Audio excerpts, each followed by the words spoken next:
जो वेद लिखे गए उससे पहले का इतिहास नहीं, सिर्फ वेदों का ही इतिहास, और वेदों में भगवान ऋषभ देव का उल्लेख है। किसी भी चीज को देखने के कई नजरिए होते हैं, अपन सिर्फ एक नजर से देखते हैं क्योंकि अपने पास इतना ज्ञान नहीं होता। शायद इसी कॉन्सेप्ट पे जैन म्यूजियम भी बने हुए हैं और जैन टेम्पल भी बने हुए हैं। अब मथुरा जैन टेम्पल में चले जाइए, देखिए कितने हेडगियर लगा रखे हैं। हिल देखिए आप, हिल पहनी हुई है। तो एक पता होगा स्नेक एंड लूडो गेम जो अपन खेलते हैं, आपको आश्चर्य होगा वो जैन धर्म से आया हुआ है। आपके कर्मा आपको ऊपर ले जाते हैं, आप गंदे कर्मा करते हो आपको वो नीचे ले जाते हैं। वो कर्मा सिद्धांत पे बना हुआ। उन रूरल एरिया में बीसी पहले जो भी किंग थे वो जैन थे। दर्शन की बात है तो इसमें दर्शन में वो सोल नहीं मानते हैं, वो कहते हैं कि सोल जैसा कुछ होता नहीं है। तो भगवान कृष्ण के साथ और नेमिनाथ भगवान का इतना साहित्य है जैन धर्म में, इतना लिखा हुआ है।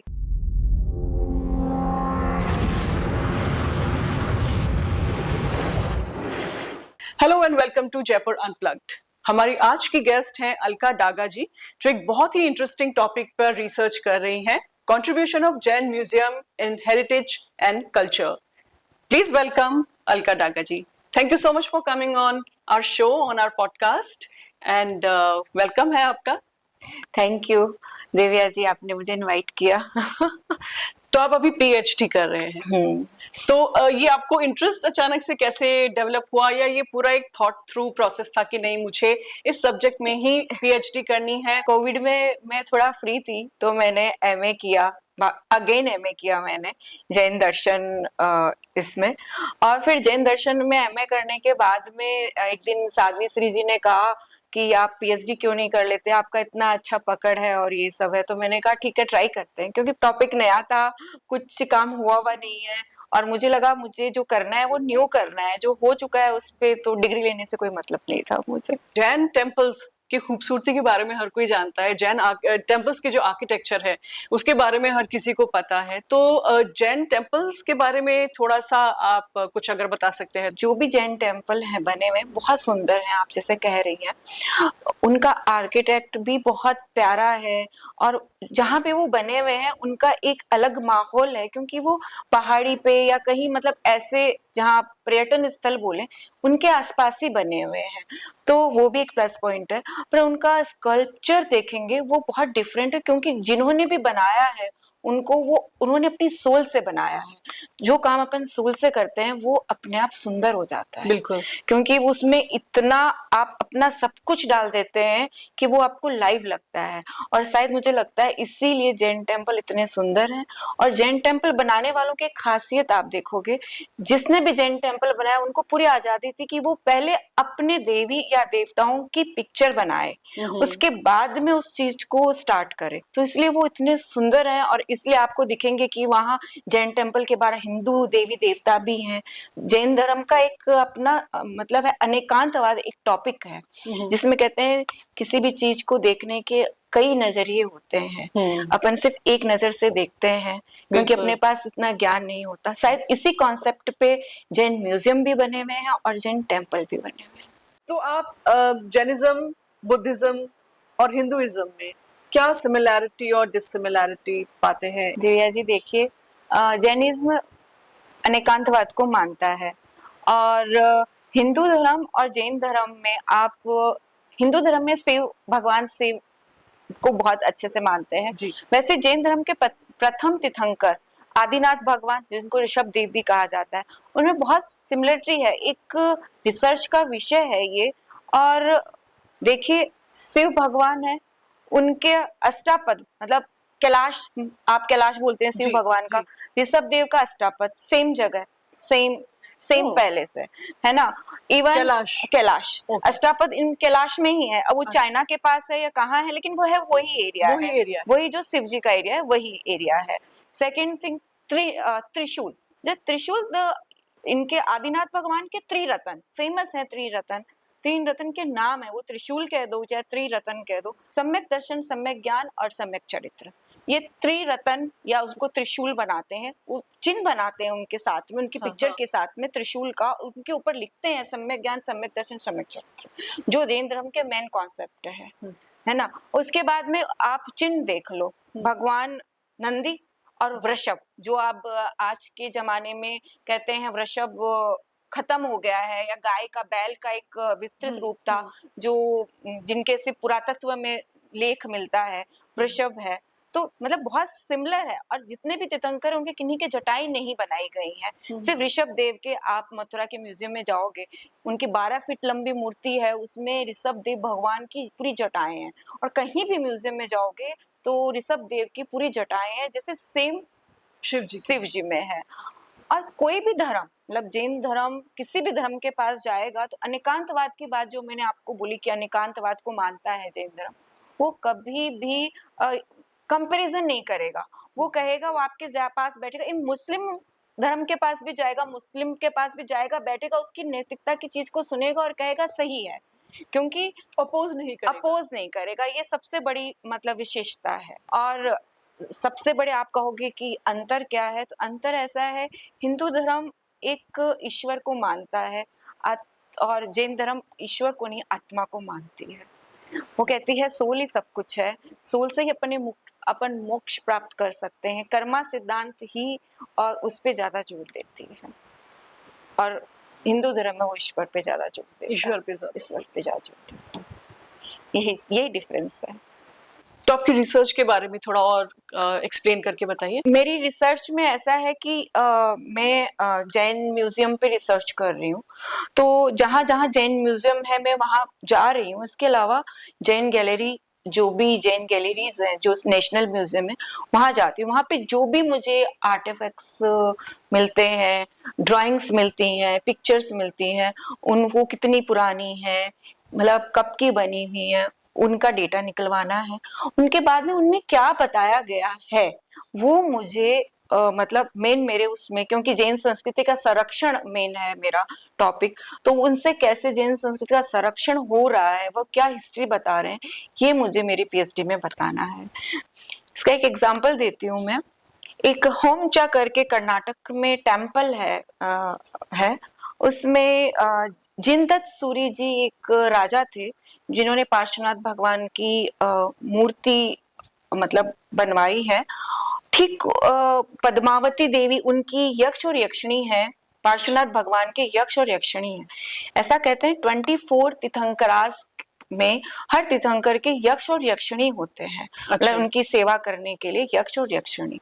तो 24 के दोनों होते हैं, जैसे प्रथम की चक्रेश्वरी देवी है, नेमिनाथ भगवान 23 के अंबा देवी है, जैसे अंबा देवी का टेम्पल गिरनार में फेमस है। जी। और गिरनार जी और नेमिनाथ भगवान की अभी बहुत चल भी रहा है रिसेंटली में। ऐसे ही अपने जो जैन धर्म के तीर्थंकर है पार्श्वनाथ भगवान, उनकी यक्षिणी पद्मावती, उनका टेम्पल बनवाया उन्होंने। जस्ट उस टेम्पल के बाहर उन्होंने शिलालेख लगवाया, उसमें उनकी मूर्ति है जिसमें वो पोलो खेल रहे हैं।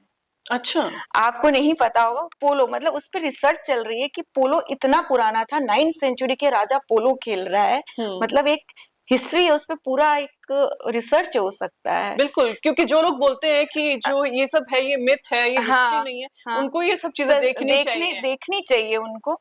इवन आप देखेंगे हेड गियर, कहेंगे कि नहीं हेड गियर तो यूरोप से आए हैं। आप जाइए पुराने टेम्पल में, देखिए कितने हेड गियर लगे हुए हैं। अब मथुरा जैन टेम्पल में चले जाइए, देखिए कितने हेड गियर लगा रखे हैं। तो अपन कैसे मान लें कि यूरोप से हेड गियर तो है तभी बने ना, नहीं तो कैसे बने। हिल देखिए आप, हिल पहनी हुई है, जो मूर्तियों में हिल पहना, शूज पहने हुए, हिल पहने हुए, अच्छा, बाकायदा हिल पहने हुए साउथ इंडिया के। आप आश्चर्य करोगे कि जब थे तभी बने ना, नहीं तो उनको कैसे मतलब बना देते। तो बिल्कुल, ये आप इतनी बारीकी से ये सब चीजें अपने रिसर्च के लिए देखनी पड़ती हैं, और अब दिख भी जाती हैं, क्योंकि इतने कर लिए तो अब दिख जाती है, लोग भी दिखा देते हैं कि देखिए ये ऐसे है, ये ऐसे है। और मुझे लगता है इतनी सुंदर जो स्कल्पचर बने हुए हैं वो इतने सुंदर है, इतने बारीकी से तराशे हुए हैं कि मुझे लगता है आज यदि अपन बनाए, अपने पास इतनी एडवांस टेक्नोलॉजी है, उसके बाद भी अपन बनवाए तो क्या बन पाएंगे क्या, ये भी एक सोचने की बात है। और आप जितना इन सब चीजों को देखते हैं, आपकी क्यूरियोसिटी उतनी ही बढ़ती है और आप उतना ही ज्यादा और जानने के लिए इच्छुक होते रहते हैं। यही चीज हो गई है मेरे साथ। मेरे पीएचडी वर्क ऐसा लगता है स्टॉप कर दूं और मैं ये सब चीज देख लूं, उसके बाद मैं करूं, पर मेरा टाइम लिमिटेशन कौन कौन से म्यूजियम्स में गए हैं, क्या क्या देखा है वहां पे? आप जैसे मथुरा म्यूजियम है, जो जैन म्यूजियम है। मथुरा में 2 म्यूजियम है, एक मथुरा म्यूजियम जो मेन आर्कियोलॉजी म्यूजियम है, और दूसरा मथुरा जैन म्यूजियम है। जो मथुरा जैन म्यूजियम है वो सबसे पुराना जैन म्यूजियम बोलूंगी मैं उसे, क्योंकि वो कंकाली टीला, जो मथुरा का कंकाली टीला है, उसकी खुदाई में 1888 से मूर्तियां स्टार्ट हुई। और बाउजर जे बाउजर जो थे, उन्होंने क्या बोलते हैं उसको, पुरातत्वविद थे, उन्होंने उसको मतलब खुदवाया और उन्हें मूर्तियां निकली उसमें। सभी, ऐसा नहीं है सिर्फ जैन धर्म की निकली, बौद्ध धर्म की भी निकली, अपने सनातन धर्म की भी निकली। तो वो सारी मूर्तियां इकट्ठी करके मथुरा के जो गेस्ट हाउस था उस वक्त, उसमें रख दी गई थी। और वो एस.जे. बाउजर का ही गेस्ट हाउस था, उसी में रखी गई थी वो। बाद में मायावती जी ने, जब गवर्नमेंट आई तो उन्होंने अलग करके, वो गेस्ट हाउस था उसमें जैन मूर्तियां रहनी थी, बाकी की सारी मूर्तियों को उन्होंने उधर संग्रहालय में, दूसरे नए संग्रहालय में ट्रांसफर करवा दिया। तो जैन संग्रहालय का जो है उसमें आप देखेंगे, मतलब 6 BC, मतलब ईसा पूर्व की मूर्तियां हैं।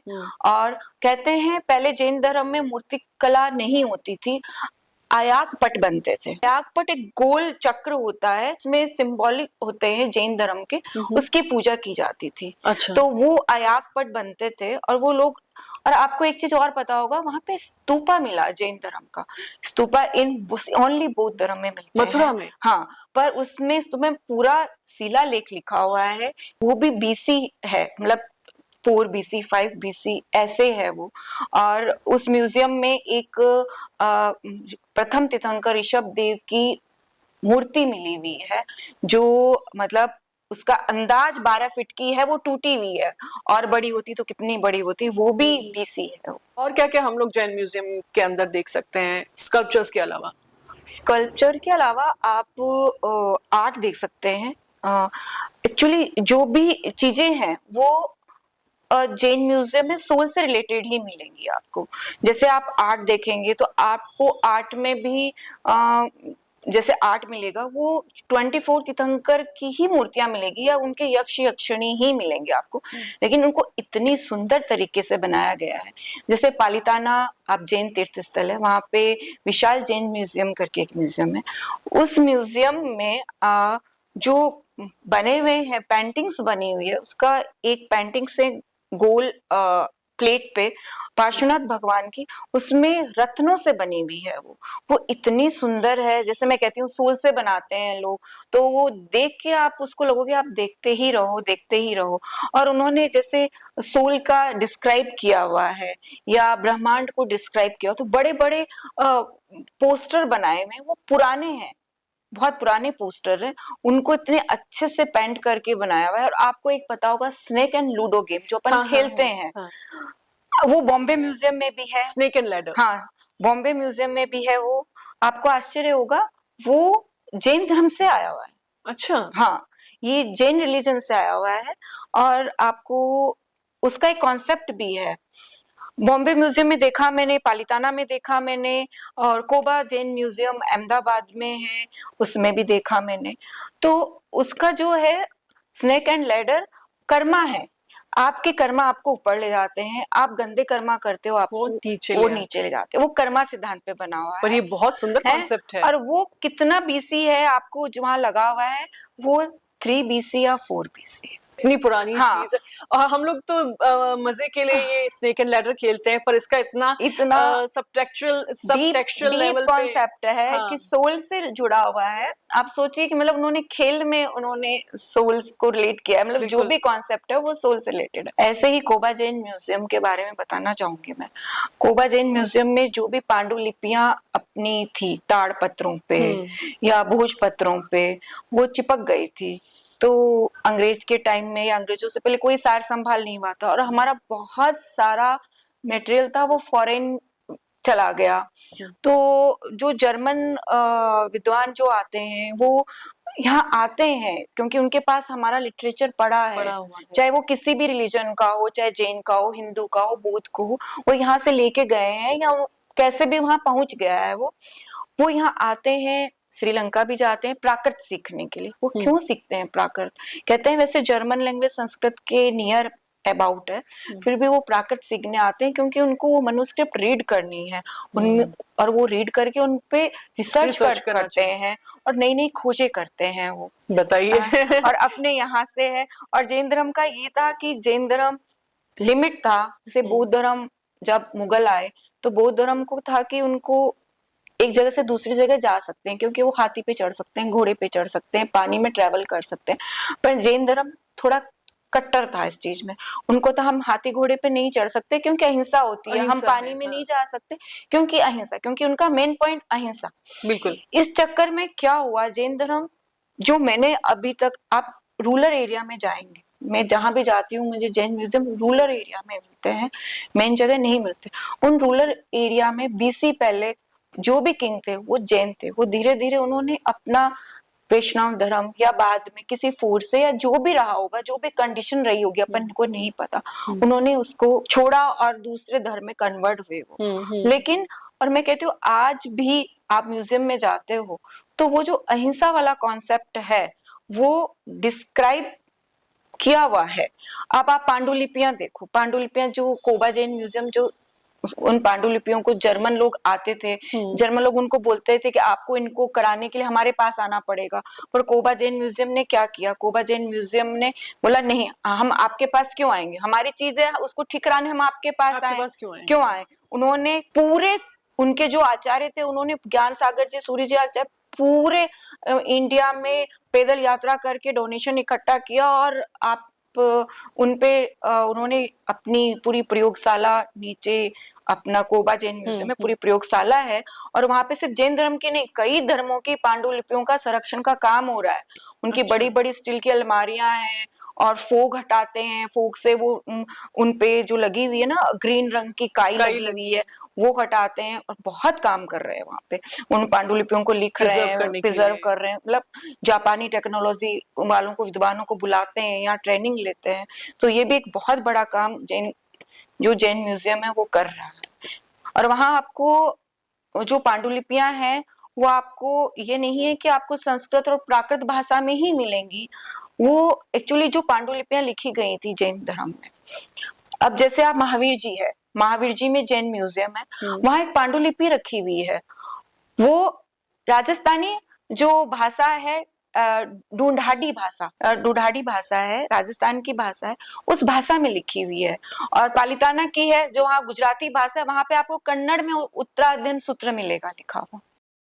कि 24 जो तीर्थंकर हैं आपके, उन्हीं के स्कल्पचर्स बने हुए हैं। तो उनसे पहले वाले जो तीर्थंकर थे, जो बाकी के 23 तीर्थंकर्स हैं, उनके बारे में या उनकी मूर्तियां या उनके बारे में कुछ ज्यादा सारे जितने तीर्थंकर्स हैं सबकी मूर्तियां बनी हुई है जैन म्यूजियम में। मतलब जितने स्कल्पचर हैं उनकी मूर्तियां, उनके यक्ष और यक्षिणी, जैसे मैंने बताया चक्रेश्वरी देवी, अम्बा जो जैन धर्म में आजकल देवी के रूप में पूजी जाती है, और पद्मावती, और इन सबके हैं। इनके अलावा जो वृक्ष हैं, जो बोधि वृक्ष होते हैं, जैसे बौद्ध धर्म में बोधि वृक्ष होते हैं, जैसे 24 तीर्थंकर के 24 वृक्ष हैं, उनकी पिक्चर्स भी बनी हुई है उनके। और इनमें सबसे बड़ी चीज आप देखेंगे जो एक्चुअल मूर्ति का एक आर्ट होता है, मूर्ति कला में एक आर्ट होता है किस पीरियड की मूर्तियां हैं। तो सबसे पुरानी कुषाण कालीन मानी जाती है, सबसे पुरानी, फिर गुप्ता काल, ऐसे। तो कुषाण कालीन जो मूर्तियां हैं वो सबसे ज्यादा आपको मिलेंगी मथुरा म्यूजियम में, सबसे ज्यादा आपको मिलेंगी। बहुत सारे जगह जैन जो स्कल्पचर है उनके कुछ चिन्ह होते हैं, उनके हाथ पे एक श्री बना होता है, या उनके जो योगा का जो पोज होता है वो डिफरेंट होता है। लेकिन शायद कुछ नॉलेज नहीं होने की वजह से कहीं कहीं वो जो है वो उनको बौद्ध बना दिया गया है, बुद्धिस्ट बना दिया गया है। वो भी चीज देखी है मैंने, क्योंकि सिमिलरिटी बहुत है। तो क्योंकि बुद्धिज्म भी अहिंसा का पालन करते हैं, उनके मेन चीज है उनका एक तो अपरिग्रह। हमारा सबसे बड़ा ज्यादा अपरिग्रह है कि हम कम से कम, जैसे आज की जनरेशन भी है, एक मिनिमाइज चल रहा है जो कॉन्सेप्ट, वो अपरिग्रह से ही आया है कि आप कम से कम सामान रखेंगे तो आप खुश रहेंगे। तो वो चीज वहीं से आया है। बुद्धिज्म में वो चीज नहीं है, मतलब कुछ कॉन्सेप्ट हैं जो उनके हमसे बहुत अलग हैं। जैसे वो सोल को सोल नहीं मानते हैं, वो कहते हैं कि सोल कोई चीज नहीं होती। ये एक मतलब थोड़ा दर्शन की बात है। तो इसमें दर्शन में वो सोल नहीं मानते हैं, वो कहते हैं कि सोल जैसा कुछ होता नहीं है। पर जैन धर्म सोल को ही सब कुछ मानता है। ये सबसे बड़ा डिफरेंस जैनिज्म और हाँ बुद्धिज्म। बुद्धिज्म। और आप देखें जो कृष्ण भगवान है, वैसे देखें कृष्ण भगवान के भाई नेमिनाथ भगवान को कृष्ण देव के भाई कहा जाता है, जिनका गिरनार में मैंने कहा कि समाधि स्थल है। जी, जी। मतलब 22वें तीर्थंकर हुए नेमिनाथ भगवान, जिनकी मोक्ष स्थली गिरनार जी हैं। गिरनार जी में अम्बा देवी का मंदिर है, जो उनकी यक्ष और यक्षिणी जी हैं। वो भी एक आप देखेंगे बहुत सिमिलर है। भगवान कृष्ण के भाई नेमिनाथ भगवान, उनका इतना साहित्य, भगवान कृष्ण के साथ और नेमिनाथ भगवान का इतना साहित्य है जैन धर्म में, इतना लिखा हुआ है कि मतलब आप पढ़ें तो रिसर्च का विषय है कि उसके बारे में लोग उसको करें, लेकिन यही है कि रिसर्च नहीं हो पा रही है। इतनी ज्यादा सिमिलैरिटी है, मतलब मैं सरप्राइज्ड हूँ कि हिंदुइज्म और जैनिज्म में इतनी सिमिलैरिटी है। कौन किसके थ्रू स्टेम आउट हुआ है ऐसे कहते कुछ हैं, बताना मुश्किल है। इससे कहते हैं दिव्या जी, भारत में दो तरह की संस्कृतियां थी जो हमेशा से चलती आ रही हैं, वैदिक संस्कृति और श्रमण संस्कृति। वैदिक संस्कृति में वेद थे जो आप, और जो श्रमण संस्कृति थी उसमें श्रमण जो, तो जैन और बौद्ध धर्म और एक जैविक संप्रदाय और था, ये श्रमण संस्कृति। श्रमण संस्कृति के लोग आगम मतलब ग्रंथों वेदों को नहीं मानते थे, वो अपने सोल को ही मानते थे और उनका सिस्टम अलग था। मतलब यज्ञ वज्ञ नहीं करते थे, यज्ञ में उनका नहीं था, वो अपने सोल को ही मानते और 5 जो व्रत है उनका ही पालन करते थे। तो जैन और बौद्ध धर्म श्रमण संस्कृति से रिलेटेड है, और जो वैदिक संस्कृति रिलेटेड है वो वेद से आप जो सनातन धर्म कह रहे हो, वेद धर्म कह रहे हो, उससे संबंधित है। उनसे संबंधित जो कॉइन है, अपन मोहनजोदड़ो सभ्यता, कालीबंगा सभ्यता, उनसे जुड़े हुए जो कॉइन्स मिले हैं वो दोनों संस्कृति से जुड़े हुए कॉइन्स आप देखेंगे। वहां देखेंगे एक योगी तपस्या कर रहा है, वो मतलब आप कहेंगे कि मतलब इससे श्रमण संस्कृति से जुड़ा हुआ कॉइन है। और जो वेद का है, जो जिसमें ऐसे कॉइन है जिसमें लोग जा रहे हैं, दर्शन कर रहे हैं, जोड़ रहे हैं, हाँ, तो वो वैदिक संस्कृति से जुड़ा हुआ कॉइन है। तो ये सब चीजें भी मतलब आप उनको म्यूजियम में देखने को मिलती तो है। हम कह सकते हैं कि ये को एग्जिस्ट कर रहे थे। कोएजिस्ट कर रहे हैं, तब से वो कब से करे अपन को नहीं पता है, बस दोनों कोएजिस्ट। मतलब कुछ ऐसा डॉक्यूमेंटेड नहीं कहीं है कहीं कि नहीं है, कहीं नहीं है, क्योंकि लिखने का जो था, पहले मेमोरी थी। पहले क्या थी? मेमोरी, सब कुछ मेमोरी में रहता था। लिखने का जैन धर्म के अकॉर्डिंग लिखने का ऐसा माना जाता है कि महावीर के 2500 साल बाद लिखना, आज 2500 साल हो गए, उनके निर्माण के 100 साल बाद लिखना स्टार्ट हुआ। वो भी लिखने में भी अहिंसा मानते थे। मेन जैन का क्या, आगम जब विलोप होने लगा कि नहीं ये लोप हो जाएगा, लोगों को याद नहीं रहता, तब लिखने की प्रथा स्टार्ट हुई। तो कहते हैं जैन की 3 बड़ी बड़ी वाचनाएं हुई उस वक्त, वल्लभी वाचना, माथुरी वाचना। वल्लभी में हुई एक मथुरा में हुई माथुरी वाचना, एक श्रवण गोला में कहीं आसपास के क्षेत्र में हुई। ऐसे करके 3 वाचनाएं भी जिनमें जैन धर्म का पूरा साहित्य लिखा गया। वैसे ही हिंदू धर्म में भी कहते हैं कि जो वेद लिखे गए उससे पहले का इतिहास नहीं, सिर्फ वेदों का ही इतिहास, और वेदों में भगवान ऋषभ देव का उल्लेख है। तो मतलब कब लिखने की प्रथा कब स्टार्ट हुई अपन को पता नहीं, तो उससे पहले का अपन को पता ही नहीं है कि कौन किसका था या क्या सिमिलर चल रहे हैं, कुछ नहीं जान सकते अपन। बिल्कुल।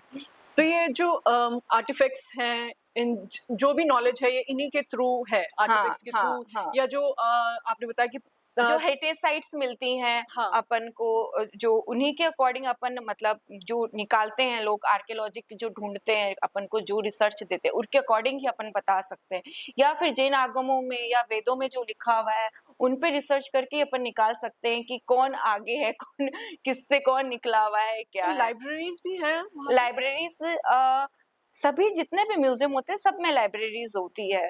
तो जैन म्यूजियम में भी, जैसे मैंने बोला, कोबा के जैन म्यूजियम में लाइब्रेरी है जहाँ पांडुलिपियों को संरक्षित किया जाता है। इवन जैन नहीं, बाकी हिंदू पांडुलिपियों को, बौद्ध पांडुलिपियों को, और भी कई म्यूजियमों से वहाँ पांडुलिपियां आती है, भोजपत्र पे, ताड़पत्र पे, उस पे, वस्त्र पे, सब सारी पांडुलिपियों पे वहाँ पे काम होता है, उनको संरक्षण करने का कार्य करते हैं वो जापानी पद्धति से।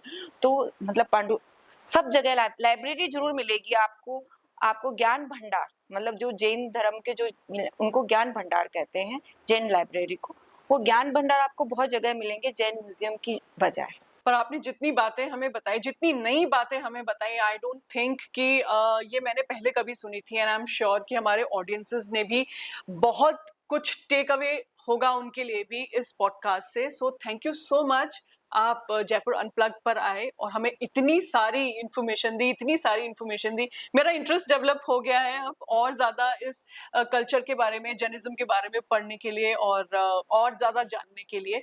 सो thank you so much. Thank you Divya, invite me. So Alka Daga ji ने हमें बहुत सारी इंफॉर्मेशन दी है जिसको प्रोसेस करने में मुझे बहुत ज़्यादा टाइम लगने वाला है, और आई एम श्योर आप लोगों को भी ये बहुत ज़्यादा इंफॉर्मेटिव और इंटरेस्टिंग लगी होगी। अगर लगी है तो please do subscribe to Jaipur unplug, क्योंकि अगर आप सब्सक्राइब करेंगे तो हमें मोटिवेशन मिलेगा और हम और अच्छे इसी तरह के ब्यूटीफुल गेस्ट को, इंटेलिजेंट और इंफॉर्मेटिव गेस्ट को अपने पॉडकास्ट चैनल पे लाते रहेंगे। So do subscribe to our channel, hit कीजिए like button, share button, notification bell को भी, और keep following us on Instagram as well, and we'll see you very soon in our next podcast with the next guest and next topic. Till then, take care and bye.